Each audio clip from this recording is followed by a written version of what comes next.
पूजन करने के बाद कथा सुने। हरितालिका तीज व्रत कथा। सूत जी कहते हैं, मंदार की माला से जिन पार्वती जी का केश पास अलंकृत है और मुंडों की माला से जिन शिव जी की जटा अलंकृत है, जो पार्वती जी दिव्य वस्त्र धारण की है और जो शिव जी दिगंबर यानी नंगे हैं, ऐसी श्री पार्वती जी तथा श्री शिव जी को प्रणाम करती हूँ। रमणीक कैलाश पर्वत के शिखर पर बैठी हुई श्री पार्वती जी कहती हैं, हे महेश्वर, हमें कोई गुप्त व्रत या पूजन बताइए जो सब धर्मों से सरल हो, जिसमें परिश्रम भी कम करना पड़े लेकिन फल अधिक मिले। हे नाथ, यदि आप मुझ पर प्रसन्न हो तो यह विधान बताइए। हे प्रभु, किस तप, व्रत या दान आदि से मध्य और अंत रहित आप जैसे महाप्रभु हमको प्राप्त हुए हैं। शिव जी कहते हैं, हे देवी सुनो, मैं तुम्हें एक व्रत जो मेरा सर्वस्व और छिपाने योग्य है, लेकिन तुम्हारे प्रेम के वशीभूत होकर मैं तुम्हें बतलाता हूँ।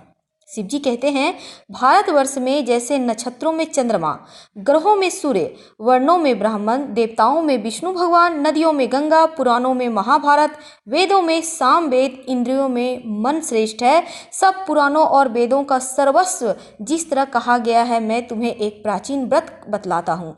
एकाग्र मन से सुनो। जिस व्रत के प्रभाव से तुमने मेरा आधा आसन प्राप्त किया है, वह मैं तुमको बतलाऊंगा, क्योंकि तुम मेरी प्रेयसी हो। भाद्रपद मास में हस्त नक्षत्र से युक्त शुक्ल पक्ष की तृतीया तिथि को उसका अनुष्ठान मात्र करने से स्त्रियां सब पापों से मुक्त हो जाती हैं। हे देवी, तुमने आज से बहुत दिनों पहले हिमालय पर्वत पर इस व्रत को किया था। यह वृतांत मैं तुमसे कहूँगा। पार्वती जी ने पूछा, नाथ, मैंने क्यों यह व्रत किया था? यह सब आपके मुख से सुनना चाहती हूँ। उत्तर की ओर एक बड़ा रमणीक और पर्वतों में श्रेष्ठ हिमवान नामक पर्वत है। उसके आसपास तरह तरह की भूमियां हैं, तरह तरह के वृक्ष उस पर लगे हुए हैं। नाना प्रकार के पक्षी और अनेक प्रकार के पशु उस पर निवास करते हैं। वहां पहुंचकर गंधर्वों के साथ बहुत से देवता, सिद्ध, चारण, पक्षीगण सर्वदा प्रसन्न मन से विचरते हैं। वहां पहुंचकर गंधर्व गाते हैं, अप्सराएं नाचती हैं। उस पर्वतराज के कितने ही शिखर ऐसे हैं जिसमें स्फटिक, रत्न और वैदुर्य मणि आदि की खानें भरी हुई हैं। यह पर्वत ऊंचा तो इतना अधिक है कि मित्र के घर की तरह समझकर आकाश को स्पर्श किए रहता है। उसके समस्त शिखर सदैव हिम यानी बर्फ से आच्छादित रहते हैं और गंगा जल की ध्वनि सदा सुनाई देती रहती है। हे पार्वती, तुमने बाल्यकाल में उसी पर्वत पर तपस्या की थी। 12 वर्षों तक तुम उल्टी टंग कर केवल धुआं पीकर रही। 64 वर्षों तक सूखे पत्ते खाकर रही।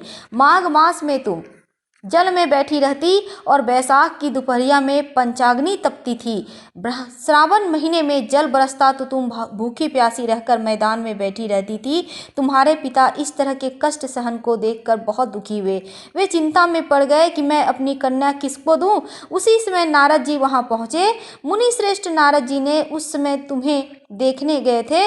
नारद जी को देख गिरि ने अर्घ्यपाद्य आसन आदि से उनकी पूजा की और कहा, हे स्वामिन, आप किस लिए आए हैं? मेरा अहोभाग्य, आपका आगमन मेरे लिए अच्छा है। नारद जी ने कहा, हे पर्वतराज सुनो, मैं भगवान विष्णु का भेजा हुआ आपके पास आया हूँ। आपको चाहिए कि यह योग्य कन्या रत्न किसी योग्य वर को दें। भगवान विष्णु के समान योग्य वर ब्रह्मा, इंद्र और शिव, इनमें से कोई नहीं है। इसलिए मैं यही कहूँगा कि आप अपनी कन्या विष्णु को ही देवें। हिमवान ने कहा, भगवान विष्णु स्वयं मेरी कन्या ले रहे हैं और आप यह संदेश लेकर आए हैं। मैं उन्हें ही अपना कन्या दूंगा। हिमवान की इतनी बातें सुनकर मुनिराज नारद आकाश में विलीन हो गए। वे पीताम्बर, शंख, चक्र और गदाधारी भगवान विष्णु के पास पहुंचे। वहां हाथ जोड़कर नारद जी ने भगवान विष्णु से कहा, हे देव सुनिए, मैंने आपका विवाह पक्का कर दिया है। उधर हिमवान ने पार्वती जी के पास जाकर कहा, हे पुत्री, मैंने तुम्हें भगवान विष्णु को दे डाली।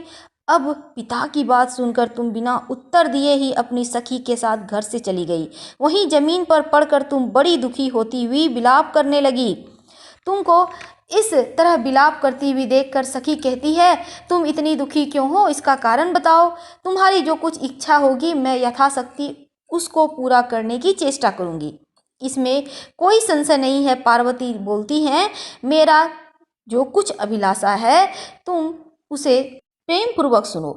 मैं एकमात्र शिव जी को अपना पति बनाना चाहती हूँ, इसमें कुछ भी संशय नहीं है। मेरे इस विचार को पिताजी ने ठुकरा दिया है, इससे मैं अपने शरीर को त्याग दूंगी। पार्वती जी की यह बात सुनकर सखियों ने कहा कि शरीर का त्याग ना करो, चलो किसी ऐसे वन में चलते हैं जहां पिता का आपका पता ही न लगा पाए। ऐसी सलाह मानकर तुम वैसे वन में जा पहुंची। इधर तुम्हारे पिता घर घर तुम्हें खोजने लगे, दूतों द्वारा भी खबर लेने लगे, कौन देवता या किन्नर मेरी पुत्री को हर ले गया है। उन्होंने मन ही मन कहा, मैंने नारद जी के आगे प्रतिज्ञा कर चुका हूँ कि अपनी पुत्री भगवान विष्णु को दूंगा। ऐसा सोचते सोचते हिमवान मूर्छित हो गए। अब गिरिराज को मूर्छित देखकर सब लोग हाहाकार करते दौड़े। जब होश हुआ तो सब पूछने लगे, गिरिराज आप अपनी मूर्छा का कारण बताइए। हिमवान ने कहा, आप लोग मेरे दुख का कारण सुने। न मालूम कौन मेरी कन्या को हर ले गया है। ऐसा नहीं हुआ तो उसे किसी काले सांप ने काट लिया या सिंह खा गया। हाय हाय, मेरी बेटी कहाँ गई? किसी दुष्ट ने मेरी पुत्री को मार डाला। ऐसा कहवे वायु के झोंके से कांपते हुए वृक्ष के समान कांपने लगे। इसके बाद हिमवान तुम्हें वन वन खोजने लगे। वह वन भी सिंह, भालू, हिंसक जंतुओं से भी बड़ा भयानक हो रहा था। तुम भी अपनी सखियों के साथ उस भयानक वन में चलती चलती एक ऐसी जगह जहाँ पहुंची जहाँ एक नदी बह रही थी। उसके रमणीय तट पर एक बड़ी सी कंदरा थी। तुमने उसी कंदरा में आश्रम बना लिया और मेरी एक बालुकामयी प्रतिमा बनाकर अपनी सखियों के साथ निराहार रहकर मेरी आराधना करने लगी। जब भाद्रपद शुक्ल पक्ष की हस्तयुक्त तृतीया तिथि प्राप्त हुई तब तुमने मेरा विधिवत पूजन किया और रात भर जाकर गीत वाद्य आदि से मुझे प्रसन्न करने में बिताया। उस व्रतराज के प्रभाव से मेरा आसन डगमगा गया, जिससे मैं तत्काल उस स्थान पर जा पहुंचा जहां तुम अपनी सखियों के साथ रहती थी। वहां पहुंचकर मैंने तुम्हें कहा कि मैं तुम पर प्रसन्न हूं, बोलो क्या चाहती हो। तुमने कहा, मेरे देवता, यदि आप मेरे ऊपर प्रसन्न हैं तो मेरे पति बने। मैंने तथास्तु कहकर कैलाश पर्वत पर वापस आने पर तुमने वह प्रतिमा नदी में प्रवाहित कर दी और सखियों के साथ उस महाव्रत का पारण किया। हिमवान भी तब तक उस वन में तुम्हें खोजते हुए आ पहुंचे थे। चारों दिशाओं में तुम्हारी खोज करते करते वे व्याकुल हो चुके थे, इसलिए तुम्हारे आश्रम के समीप पहुंचते ही गिर पड़े। थोड़ी देर बाद उन्होंने नदी के तट पर दो कन्याओं को सोते हुए देखा। देखते ही उन्होंने तुम्हें छाती से लगा लिया और बिलख कर रोने लगे। पूछा, हे पुत्री, तुम सिंह, व्याघ्र आदि जंतुओं से भरे इस वन में क्यों आ पहुंची? पार्वती जी कहती हैं, हे पिताजी, मैंने पहले ही अपने आप को शिव जी के हाथों सौंप दिया था। आपने मेरी बात टाल दी, इसीलिए मैं यहाँ चली आई। हिमवान ने सांत्वना दी, हे पुत्री, मैं तुम्हारी इच्छा के विरुद्ध कुछ भी नहीं करूँगा। वे तुम्हें अपने साथ घर ले आए और मेरे साथ तुम्हारा विवाह करा दिया। इसी से तुमने मेरा अर्धासन पाया है। तब से आज तक किसी के सामने मुझे यह व्रत प्रकट करने का अवसर प्राप्त नहीं हुआ। हे देवी, मैं यह बताता हूँ कि इस व्रत का नाम हरितालिका नाम क्यों पड़ा। तुमको सखियाँ हर ले गई थी, इसी से हरितालिका नाम पड़ा। पार्वती जी ने कहा, हे प्रभु, आपने नाम तो बताया, अब इसकी विधि भी बताइए। इसका क्या पुण्य है, क्या फल है, यह व्रत कैसे करें? श्री शिव जी पार्वती जी से कहते हैं, हे देवी, मैंने समस्त स्त्री जाति की भलाई के लिए यह उत्तम व्रत बतलाया है। जो स्त्री अपने सौभाग्य की रक्षा करना चाहती हैं वह यत्नपूर्वक इस व्रत को करे। केले के खंभे आदि से सुशोभित एक सुंदर मंडप बनावे। उसमें रंग बिरंगे रेशमी कपड़ों से चंदोवा लगाकर चंदन आदि सुगंधित द्रव्यों से वह मंडप लिपवावे। फिर शंख, भेरी, मृदंग आदि बजाते हुए बहुत से लोग एकत्रित होकर तरह तरह के मंगलाचार करते हुए उस मंडप में पार्वती जी और शिव जी की प्रतिमा स्थापित करे। उस रोज दिन भर उपवास कर बहुत से सुगंधित फूल, फल, सुगंध, मनोहर धूप, नाना प्रकार के नैवेद्य आदि को एकत्र कर मेरी पूजा करे और रात भर जागरण करे। ऊपर जो जो वस्तुएं गिनाई गई है उनके अतिरिक्त नारियल, सुपारी, जाम्बेरी, नींबू, लौंग, अनार, नारंगी आदि जो जो फल प्राप्त हो सके उन्हें इकट्ठा कर ले।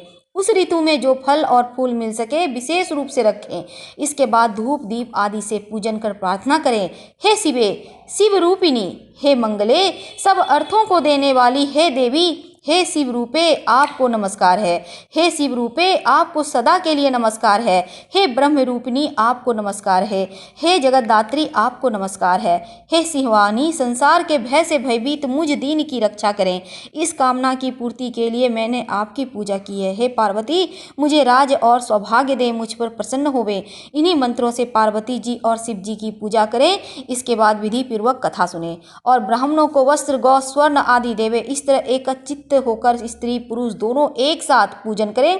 फिर वस्त्र आदि जो हो सके संकल्प करें। हे देवी, जो स्त्री इस प्रकार पूजन करती हैं वह सब पापों से छूट जाती हैं और उसे 7 जन्म तक सुख और सौभाग्य प्राप्त होता है। जो स्त्री तृतीया तिथि का व्रत ना कर अन्न भक्षण करती हैं वह 7 जन्म तक बंध्या रहती हैं और उसको बार बार विधवा होना पड़ता है। वह सदा दरिद्र, पुत्र शोक से शोकाकुल, स्वभाव से लड़ाकी, सदा दुख भोगने वाली होती हैं और उपवास ना करने वाली स्त्री अंत में घोर नरक को जाती हैं। मांसाहार करने से बाघिन, दही खाने से बिल्ली, मिठाई खाने से चींटी और कुछ खाने से मक्खी होती है। तीज को अन्न खाने से सुकरी, फल खाने से बंदरिया, पानी पीने से जोंक, दूध पीने से सांपिनी, उस रोज सोने से अजगरी और पति को धोखा देने से मुर्गी होती है। इसलिए सभी स्त्रियां व्रत अवश्य करें। दूसरे दिन स्वर्ण, चांदी, तांबा अथवा बांस के पात्र में अन्न भरकर ब्राह्मण को दान दे, पारण करे। जो स्त्री इस प्रकार व्रत करती हैं वह मेरे समान पति पाती हैं और जब वह मरने लगती हैं तो तुम्हारे समान उसका रूप हो जाता है। उसे सब प्रकार के सांसारिक भोग और सायुज्य मुक्ति मिल जाती है। इस हरितालिका की व्रत कथा मात्र सुन लेने से प्राणी को 1000 अश्वमेघ और सैकड़ों वाजपेय यज्ञ करने का फल प्राप्त होता है। हे देवी, मैंने यह सब व्रतों में उत्तम व्रत बतलाया जिसको करने से प्राणी सब पापों से छूट जाता है। इसमें कुछ भी संशय नहीं। हर हर महादेव, हर हर महादेव। शिव जी आप सभी की मनोकामना पूर्ण करें। हम आपसे विदा लेते हैं।